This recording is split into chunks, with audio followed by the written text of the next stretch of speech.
Viewers আসসালামু আলাইকুম, আশা করি আপনারা সকলে ভালো আছেন। 2025 সালের দলিল তল্লাশির নিয়ম এবং পুরাতন দলিল খুঁজে পাবেন যে পদ্ধতিতে, সেই জিনিসটাই আমি আপনাদের সামনে আলোচনা করতেছি। আপনারা দলিল খুঁজে পাবেন যে পদ্ধতিতে, সেটাই হচ্ছে যে দলিল আপনার নেই, কিন্তু দলিল ওই জমিনের আপনার খুঁজে পাচ্ছেন না, অথচ আপনার বাবা কিন্তু জমি ক্রয় করেছে। দেখা যাবে আপনার চাচা এবং আপনার বাবা একসঙ্গেই কিন্তু জমি ক্রয় করেছে। আপনার বাবা হয়তো জীবিত আছে, আপনার চাচাও হয়তো জীবিত আছে, দেখা যাচ্ছে ওই জমিটার দলিলটা আপনারা খুঁজে পাচ্ছেন না, হয়তো বা আপনার চাচার কাছে আছে বা অথবা আপনার বাবা জানেই না যে দলিলটা কোথায় আছে। তখন আপনারা করবেন কি, প্রথম অবস্থায় আপনার বাবা যে সমস্ত সরকারের কাছে, অর্থাৎ যে লোকগুলান দলিল লেখালেখি করে, কার কাছে, আপনার বাবার কাছ থেকে যে জীবিত থাকে, তাহলে আপনি শুনে নেবেন যে কার নিকট হইতে এই জমিটা আপনাদের ডিরাইটার, অর্থাৎ যে লেখে আর কি, যে লেখক, দলিল লেখক, সরকার যেটাকে বলা হয়, আমাদের সাধারণ ভাষায় বলা হয় সরকার, কোন সরকারের কাছে দলিলটা আপনার বাবা করেছে। প্রথম অবস্থায় তার কাছে আপনি গিয়ে আপনার দাগ, খতিয়ান, প্লট নিয়ে যাবেন। হ্যাঁ, আপনার প্লট নাম্বার আছে, দাগ, খতিয়ান এবং যে প্লটে আপনার জমিটা আছে সেটা নিয়ে যাবেন। নিয়ে যাওয়ার পরে দাতাকে, গৃহীতাকে এবং আপনার বাবা যে জমিটা কিনলো কোন ব্যক্তির নিকট হইতে ক্রয় করলো এবং আপনার বাবা কার নামে ক্রয় করলো। মনে করেন আপনার বাবার নামে আপনার ক্রয় করেছে, আজকে আপনার বাবা হয়তো বা পৃথিবীতে নেই, আপনারা বুঝতেই পারতেছেন না। এই জমিটা হয়তো দেখা যাচ্ছে যে আপনাদের নামে আদৌ রেকর্ড হয়নি, পূর্বের যে ব্যক্তি রয়েছে তার নামেই রেকর্ড হয়েছে। তো এখন তার নামে যদি রেকর্ড হয়ে থাকে আপনারা জমি অবশ্যই হয়তো খাচ্ছেন, কিন্তু দিন পর যদি আসে আপনাদেরকে বলে আমাদের যে জমিটা আপনারা খাচ্ছেন এটা সিএস এবং আরএস খতিয়ান অনুযায়ী কিন্তু আমাদের জমি, আপনারা এই জমি পালেন কীভাবে? তখন কিন্তু প্রশ্ন রাখবে, তখন কিন্তু আপনারা আকাশ থেকে মাটিতে পড়ে যাবেন।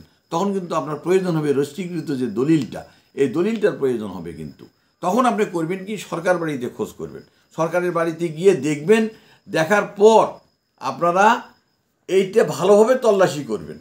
করার পর আপনি দেখবেন যে অনেক সাল থেকে আপনার খোঁজাখুঁজি করবেন, 10, 12, 15টা 20 বছর হয়তো আগেই কিনেছে, অথবা 30 বছর আগে, অথবা 50 বছর আগে ক্রয় করেছে। তখন আপনারা ছোটো ছিলেন, আপনারা নাবালক ছিলেন, এখন সাবালক হয়েছেন, এখন আপনার বাবাও হয়তো বা পৃথিবীতে নেই, চিরবিদায় নিয়েছে। তাহলে জমিটা আটকানোর উপায়টা কী? কিন্তু আপনারা জানতেছেন কিন্তু আপনার বাবা এই জমিটা ক্রয় করেছে। তাহলে পরে যদি ক্রয় করে থাকে তাদের নামে যে রেকর্ড নাও হয়ে থাকে, আপনাদের নামেও যদি হয়ে থাকে, তাহলে তারা কিন্তু আসে প্রশ্ন রাখতে পারে যে আমাদের এই জমি 2 বিঘা আপনার বাবা কিনেছে বা আপনার চাচা ক্রয় করেছে, এই জমিটা আপনারা কীভাবে খাচ্ছেন, আমাদের পেপারস দেখান। তখন কিন্তু আপনাদের কাছে পেপারস যদি না থাকে, তখন আপনার প্রথম অবস্থায় যে সরকার দলিল লেখে, আপনার বাবা যাদের কাছে লিখছে তাদের বাড়িতে তল্লাশি করবেন। তাদের কাছে কিন্তু একটা ছোট বই এরকম থাকে, খাতা থাকে, কিন্তু রেজিস্টার, ওখানেই কিন্তু দাতার নাম, ক্রেতার নাম, তারপরে আপনার মৌজা, দাগ নম্বর, খতিয়ান নম্বর, প্লট নম্বর, বাতাম নম্বর, ভলিউম নম্বর এবং তারিখ সব কিছুই কিন্তু ওই যদি বের হয়, তাহলে কিন্তু দেখবেন যে ওই সরকারে আপনাকে যে বের করে দিল। তখন আপনি করবেন কি, আপনি নিজেই একটা খাতা কলম নিয়ে যাবেন, নিয়ে যাওয়ার পর তার বাড়িতে গিয়ে আপনার দলিল নাম্বারটা লিখবেন, দাতাকে, গৃহীতাকে এবং কত সালের দলিল হয়েছে, কত পেজ নাম্বার, আপনার ক্রমিক নাম্বার কত, বাতাম number, volume number, page number সবই কিন্তু ওখানে দেওয়া আছে এবং বেষ্টিত আছে। তখন আপনি সুন্দর করে এটা লিখে নেবেন। লিখে নেওয়ার পর আমাদের যে কোনো ডিস্ট্রিক্টে, যদি আপনার গাইবান্ধা সদর ডিস্ট্রিক্টের হয়ে থাকে, অথবা রংপুরের সদর কোনো ডিস্ট্রিক্টে হয়ে থাকে, অথবা দেখা যাচ্ছে কুড়িগ্রামে হয়ে থাকে, এগুলো সব রেকর্ড কিন্তু সেই সময় আজ থেকে 50-60 বছর আগে কিন্তু যেগুলো দলিল হয়েছে সেগুলোর কিন্তু সমস্ত দলিলের কাগজ পাওয়া যায় রংপুর রেকর্ড রুমে, অর্থাৎ রেজিস্ট্রি অফিসের মধ্যে গেলে যখনই আপনি এটার নাম্বার দিবেন, দাগ দিবেন, খতিয়ান দিবেন এবং দাতা কেটা, গৃহীতা কেটা, এটা যদি আপনি দিতে পারেন, তাহলে কিন্তু আপনাকে ওই ভিতরে একটা কোষাগারের মতো আছে, সেটার থেকে কিন্তু আপনাকে ওই যে নকলটা উঠাইতে হবে। নকলটা উঠাইতে যাওয়া হয়তো আপনার 2000 বা 1500-1800 টাকা লাগতে পারে। ওনাদের সঙ্গে কন্ট্যাক্ট করবেন।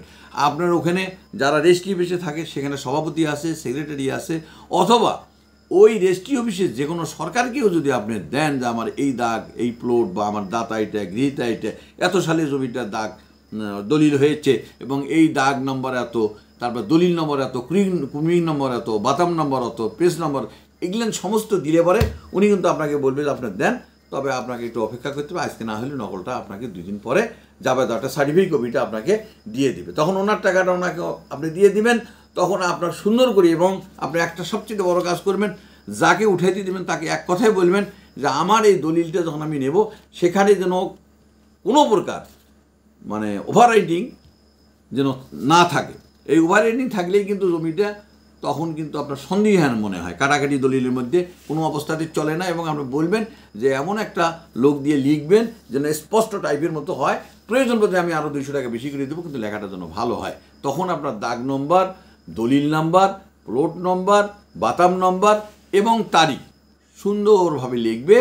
তখন আপনারা যখন যে লোকে আপনাকে বলল যে আমাদের জমি এইটা আপনারা কী সূত্রে খান, তখন ওই জমিটা যখন আপনার রেস্ট্রিকৃতভাবে আপনার দলিল থাকবে, জাবেদা থাকবে, তখন কিন্তু ওনারা আর কোনো কথা বলতে পারবে না। ওনারা যদিও কোনো দিন দেখা যায় যে এটাও মানল না, তারপরেও যদি ওনাদের বিশ্বাস যদি না হয়, তাহলে আপনি বলবেন যে নিয়ে যান, আপনি দলিলের নাম্বার নিয়ে যান, তারিখ নিয়ে যান, ডেট নিয়ে যান, আপনার বাবা জমি আমাদের কাছে, আমার বাবার কাছে বিক্রি করেছে, আমরা ক্রয় করেছি, আমাদের কাছে পেপারস আছে, ডকুমেন্ট আছে, এবং আইন অনুযায়ী, বিধান অনুযায়ী, ল অনুযায়ী আপনি ডাটের মাথায় বলবেন। তখন কিন্তু আপনার ওই জমিটা তারা আর কোনো দিনে দাবি করতে পারিবে না।